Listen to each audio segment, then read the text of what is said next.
সম্মানিত দর্শক, যারা একেবারে নতুন কামিজ তৈরি করতে চাচ্ছেন, কিভাবে তৈরি করবেন আজকে ভিডিওটি দেখলে বুঝতে পারবেন। আড়াই গজ কাপড় নিয়ে কাপড়টিকে দুই পাট করবেন প্রথমে। এরপর কাপড়টিকে ঠিক এইভাবে একটি ভাঁজ দিবেন। সম্পূর্ণ ভাঁজ দেওয়ার প্রয়োজন নাই, আপনার পুরাতন কামিজের নিচের ঘের অনুযায়ী দিবেন।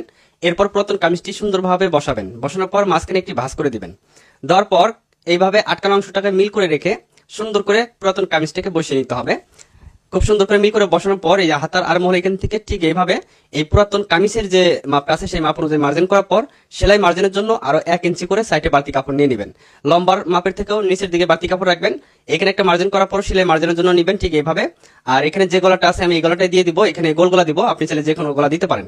এরপর ঠিক এইভাবে হাতার মহড়া রাউন্ড শেপটা করে নেবেন। এরপরে দেখেন একদম সহজভাবে আপনাদের আমি দেখিয়ে দিচ্ছি। গলাটা আমি গোল গলা দিব, তাই ঠিক এখানে গোল করে নিলাম। এখন আমরা কাটিং করে নিব।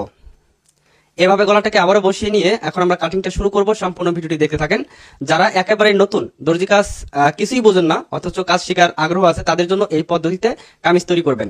আর এটা হচ্ছে সঠিক পদ্ধতি না, সঠিক পদ্ধতি হচ্ছে মাপ অনুযায়ী সূত্র বের করে কাটিং করা। তো আপনারা যারা একেবারে নতুন তারা এই পদ্ধতিতে কাটিং করবেন। এরপরে কামিজের সাইড ফাড়া মাপটা দিয়ে দিবেন, এখানে যার যেখানে আসে সেখানে মাপ দিয়ে নেবেন। এরপর আমাদের হাতা কাটিং করতে হবে। হাতার জন্য আরো 8 গিরা পরিমাণ কাপড় নিছি, কাপড়টিকে 4 পাট করব। এরপর পুরাতন কামিজের যে হাতাটা সেই হাতাটাকে সমান করে রাখবো। একটা হাতা নিব, নেওয়ার পর আপনি হাতা লম্বা চাইলে ছোট বড় করতে পারেন। এইভাবে বসিয়ে এই মাপ অনুযায়ী মার্জিন করবেন। এরপর সেলাই মার্জিনের জন্য আর 1 ইঞ্চি করে বাড়তি কাপড় নিয়ে এইভাবে মার্জিন করবেন। হাতার মহড়া রাউন্ড শেপটা ঠিক এইভাবে দিয়ে কাটিংটা করে নেবেন। যারা একেবারে নতুন তারা এইভাবে কাজগুলো শেখার চেষ্টা করেন। আস্তে আস্তে যখন অভিজ্ঞতা হবে তখন মাপ ও সূত্র দিয়ে কাটিং করবেন, তাহলে সব থেকে ভালো হবে। আর এই কামিজটি তৈরি করতে মোট 3 গজ পরিমাণ কাপড় নিছি, হাতার মধ্যে কোনো প্রকার জয়েন্ট পড়ে নাই।